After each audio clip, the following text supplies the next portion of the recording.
Lagi kanyang maaalala at lagi kanyang priority at ikaw lamang ang kanyang mamahalin. Hello mga guys, kumusta kayo? Panibagong araw, panibagong video na naman tayo.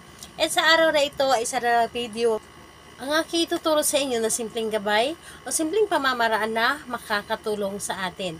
At bago ang lahat, gusto ko lang mag-disclaimer sa mga taong hindi naniniwala at hindi gusto ang mga kagaya nitong video.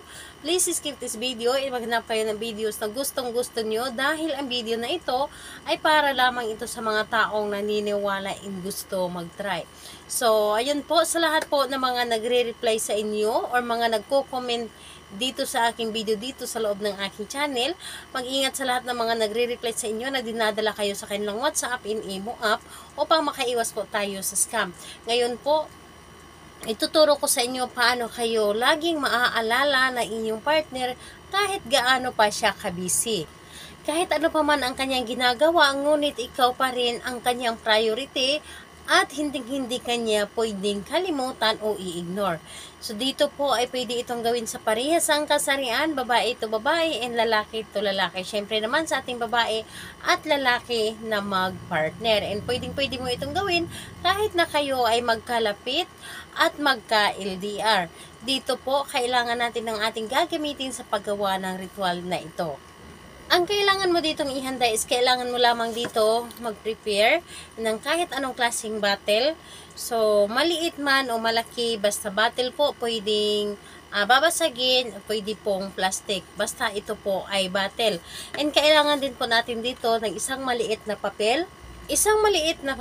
At kailangan din natin dito ng panulat. So, ito lamang ang ating bagay na dapat ihanda sa paggawa ng ritual na ito.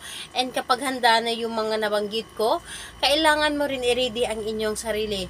Kailangan na alam mo sa iyong sarili na gustong-gusto mo itong gawin at ito ay nakakatulong sa inyo.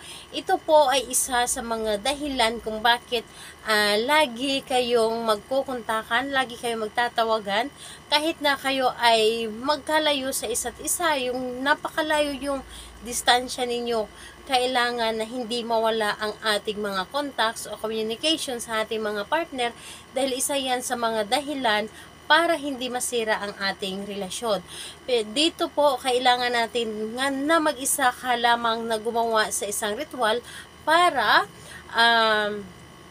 wala pong makakadistract sa inyo at magawa po ninyo ng maayos at makapag-focus po kayo sa dapat ninyong gawin. And ayun po, kapag ready ka na, ay pwede mo na itong simulan. Ang gagawin mo dito, sa isang papel o sa papel na ating inihanda, isulat mo dito sa papel ng 7 ulit yung pangalan at apelyido ni target. So, 7 ulit po. Pangalan, apelyido ni target, ito po ang inyong isulat. So, kapag nasulat nyo na ng 7 ulit yung pangalan at apelyido ni target, dito sa papel na ito, sa likod, isulat po ninyo dito ang magic words. 7 ulit din po. 7 ulit, sabihin po ninyo or isulat po ninyo dito na lagi mo akong maaalala at always mo akong priority. So, pangalan, apelyido ni target dito sa likod, 7 beses po ha, at 7 beses din po dito sa likod ng pangalan, yung lagi mo akong maaalala at always mo akong priority. Yun po ang isulat ninyo ng ng 7 ulit dito sa likod. So again po, dito sa likod or dito po yung pangalan at apelyido at dito yung magic words na ating isinulat. Ngayon po, kapag naisulat nyo na yung pangalan at apelyido at yung magic words na ating gagamitin or ang ating isusulat, iro-roll mo lamang ito. Iro-roll mo ito ng papunta po dapat sa inyo. So, iro-roll nyo lamang and habang niro-roll niyo ito, binabanggit ninyo ng paulit-ulit yung pangalan at apelyido ni target at sabihin po ninyo na lagi mo akong maaalala at always mo akong priority.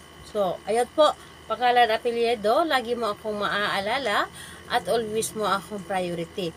So, pagkatapos mo itong i-roll, buksan mo lamang ang bottle at ilagay ito sa loob. Ngayon, kapag nasa loob na ito, ibulong mo lamang ito ng 7 beses yung pangalan niya at apelyido at yung magic word. So, ibulong mo lamang dito sa bottle po. kunin po ang takip at pagkatapos mong ibulong, saka mo takpan ito at itago mo ito ng 7 araw. Itago mo ito ng 7 araw at kung pagkalipas ng 7 araw, kung meron kayong mapagbaunan ng bottle na ito, ibaon po ninyo. Pero kung wala, pwede po ninyong itapon sa malayo or di kaya'y itapon ninyo sa ilog or sa dagat. Pwedeng-pwede po. Pero kung wala po talaga, kahit sa basurahan na lamang, itapon po lahat kasama yung bottle. So, kailan ito pwedeng gawin? Gawin ito sa araw ng Tuesday and Friday dahil yun po ang pinakamalakas na araw na gagawa tayo ng mga rituals and pampaswerte.